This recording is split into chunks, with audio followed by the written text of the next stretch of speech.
A familiar name has been added to SNK heroines that fighting fans will enjoy, but the face looks a little bit different. What's going on with this all-girl fighter for the PlayStation 4 and Nintendo Switch? Luigi's Mansion for the 3DS possibly has a release date. Both SEGA and Capcom tease some very interesting things in their quarterly reports. And finally, Ubisoft is bringing a game to the Nintendo Switch that nobody asked for, and I don't think anybody wants. All that and much, much more, including some collector's edition unboxings for the NES and Super Nintendo in the Friday, August 3rd edition of RGT News. Let's go! RGT News coming at you right now. Woo! RGT 85 coming to you with the freshest video game news. Now take it away.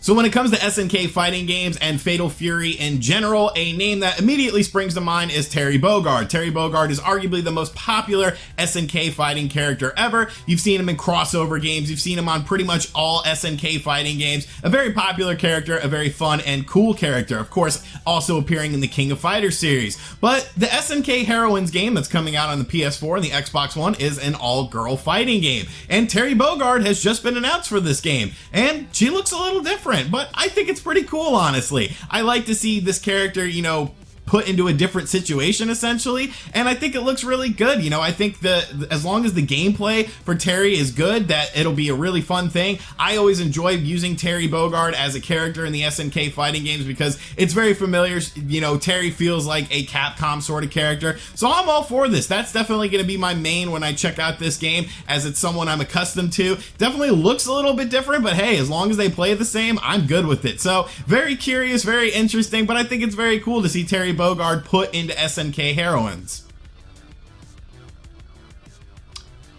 Shadow of the Tomb Raider looks like a really good game that'll be coming out this fall, and we got a brand new trailer showcasing some of the tombs that Laura will be raiding. And honestly, I like the vibe of this trailer. The tombs look really big and sort of, you know, an Indiana Jones sort of feel to it, but with a lot more danger. They're sort of teasing that there's going to be a lot of suspense and sort of horror elements within some of these dungeons, so I don't know if there's going to be some supernatural things going on as well, but I really enjoy the scope of these tombs. I think it looks really good, and I love the new style of Tomb Raider games. Tomb Raider is definitely a series that has evolved in the right way, in my opinion. I still love the original core games, but I'm also really enjoying these newer style games that definitely feel a bit more like Uncharted, but there's a lot more action going on and a lot more exploration than I feel that the Uncharted series offers. So once again, another really cool trailer. I hope this game does do well. It seems like there's a lot of these style of games coming out during the fall and winter of 2018, but I'm liking what I'm seeing for this game. Let me know in the comments section down below what you think of the trailer. One of my biggest E3 2018 disappointments was Konami crapping the bed when it came to the Nintendo Switch. Hypersports R was their big Nintendo Switch game, and it's something that nobody cares about. It looks like a WiiWare sort of style game, you know, a game that would have been crapped out on the Wii because of motion controls. I guess it has maybe some sort of potential to be a little bit fun, but it's just something I am not interested in. But a company that has been doing pretty decent on the Nintendo Switch has been Ubisoft, after of course Mario and Rabbids, which was a fantastic crossover. You saw Starlink including Star Fox style stuff, and that game went from something I was interested in checking out to something I actually pre-ordered because I love Star Fox and I thought that was just so cool to include it. But Ubisoft has made a Konami decision, and they're bringing a game called Sports Party to the Nintendo Switch. Now this is coming from the Australian ratings board, and evidently Sports Party released like a decade ago on the Nintendo Wii, and it looks like a Nintendo Wii game. Obviously this is footage and gameplay images from the Nintendo Wii version of the game. We don't know anything about the Nintendo Switch version of the game, but I am so sick and tired of these damn sports collections coming out on Nintendo systems just because of the success of Wii Sports and subsequent games after that. This is a totally different era. I don't think people still look for those multiplayer sports crappy party games that are based on gimmicks anymore. I just don't see the need for these games anymore, and it's a shame that Ubisoft is evidently wasting time and resources on bringing bringing something like this to the Nintendo Switch when Ubisoft has a lot of properties that I think could do really well on the Nintendo Switch. So Sports Party, this is a dud, this is crap in the bed, and I don't want anything to do with it. One of the big 3DS releases for the year of 2018 is Luigi's Mansion. Obviously, this is a port of the GameCube game, and while I would have rather have seen it on the Nintendo Switch, I do really enjoy Luigi's Mansion, so who knows, I might end up checking it out on the 3DS. I actually recently just found my 3DS after moving. But Luigi's Mansion is a game that has not had a release date, but Best Buy has potentially released a release date for this game, saying that they expect it to be available on October 12th, according to their website. You can go on there and pre-order it with an October 12th release date. And honestly, that release date sort of makes sense to me. I think that would be the best time to release that game, because obviously Luigi's Mansion is about what? Ghosts and haunted stuff. And what's at the end of October? Halloween. So it would make sense for this game to come out around the Halloween time frame. So hopefully this is true. I probably will check this game out. Like I said, I'm a huge fan of the original game, and having a portable version is pretty cool, although it would have been better on the Switch. So we've talked about quarterly reports for the PlayStation and Nintendo brands, but there's some interesting information coming out from both Sega and Capcom as well for their quarterly reports. I'm not going to get into the numbers breakdown and everything, but I thought these two statements were pretty cool from both Sega and Capcom, and something worth talking about and something exploring. So in Sega's report, they said that with regard to entertainment contacts business, the group will continue to advance the launch of new titles in the field of digital game software. In addition, the group will advance efforts to capitalize on existing, revival, external, and new IPs in each business field. So basically they're looking at bringing back old franchises, which I think is cool. Sega has so many awesome old franchises that they could easily revisit. Can I get a new Knights game, please? Please? Knights is awesome. I want more Knights. So that's something I would really like to see from Sega. Of course, there's Virtua Fighter, Panzer Dragoon, tons of awesome IPs that Sega has that they haven't done anything with in a while. So this is a good opportunity for them. Now, Capcom said something sort of similar in their quarterly earnings report.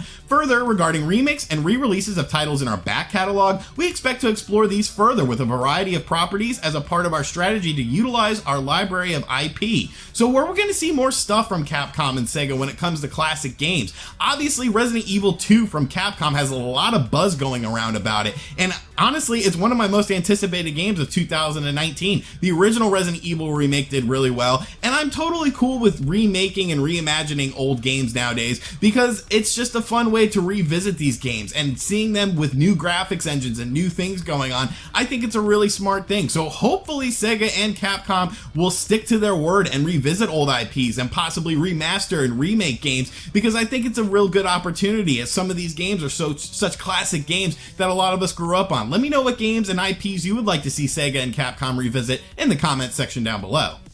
Alright, and finally, we're going to take a look at two collector's editions, one for the NES and one for the Super Nintendo that will be releasing very soon. They are available for pre-order right now on Castlemania Games' website, so make sure you go check out Ryan if you are interested in picking these up. But I obviously think these are very, very cool. The first one is a Holy Diver collector's edition, and the second one is R-Type 3 and Super R-Type for the Super Nintendo. So first off, we're going to look at the Holy Diver one. Obviously, Holy Diver is an awesome game, a Ronnie James Dio reference. Holy Diver, you've been down too long in the midnight sea. And we had actually looked at prototypes of these probably 7 or 8 months ago on the channel, but these are the final editions. Now I will say these boxes are very heavy. Now these games each retail for $59.99, and like I said, they are available for pre-order on Castlemania's website. So here's the Holy Diver Collector's Edition. It has gold lettering on it, looks really cool, and like I said, weighs a freaking ton. But, oh wow, okay, so we got some goodies in here. Whoops. Alright, so we have the Certificate of Authenticity, as this is a limited edition. I have number 7 of 2,900. Who are the 6 other people that have this? I should have number 1. No, I'm just kidding. But yeah, that's super cool. Now you have the game Holy Diver. So this is a awesome game that only released in Europe for the NES originally. Now it's being brought over to the stateside officially for the first time. This is a boxed edition. We will open up this box because why not? And we have some extra goodies in here. There's a lot of goodies in here, honestly. So, all right, let's see what we got here. First up, we have some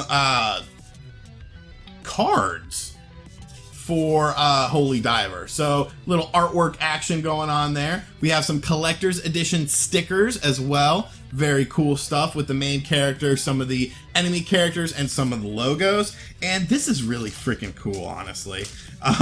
This is a notebook, and like you could write stuff down in this notebook. It's got a little tassel here, so you know where you are in the book. And you could like just write notes in here. I don't know, that sort of works with this because I definitely get the Castlevania vibe from Holy Diver. And there are also 2 fig pins in here as well. One with the main character and one with the Holy Diver logo. So really a lot of extra goodies with this. So for 60 bucks, you're getting a lot of cool stuff here, a lot of extra goodies. So now we're going to take a look at the R-Type Collector's Edition for the Super Nintendo.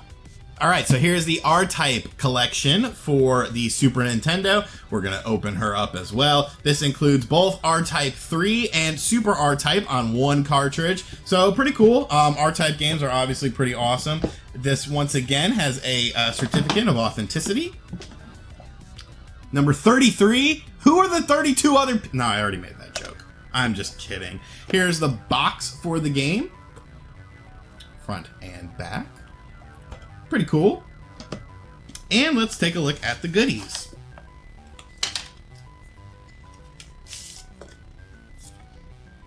So once again, you have some artwork cards on here with information on the back. You also have stickers once again in here, and it comes in a little envelope.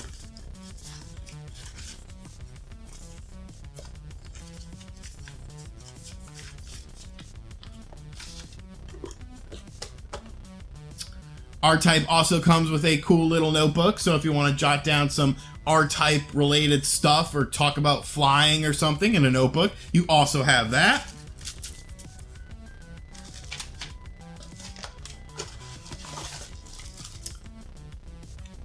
And R-Type also comes with a pin. So honestly, 2 pretty cool collections. If you're a fan of Holy Diver or you're a big fan of shmups like R-Type, probably worth checking out, honestly. Like I said, Ryan from Castlemania has these available for pre-order at 60 bucks a pop. If you are interested, I'll have a link to his website in the description box down below. As always, Ryan, thank you for sending these over to the channel so I could check these out and show them with you guys. So that's all I got for this edition of RGT News. I hope you guys enjoyed it. Let me know what you think of all the news in the comments section down below. As always, if you're new to the channel, make sure you subscribe and turn on notifications. RGT News is every Wednesday and Friday morning at 9 a.m. Eastern sharp, and I will catch you guys on the next video. Later.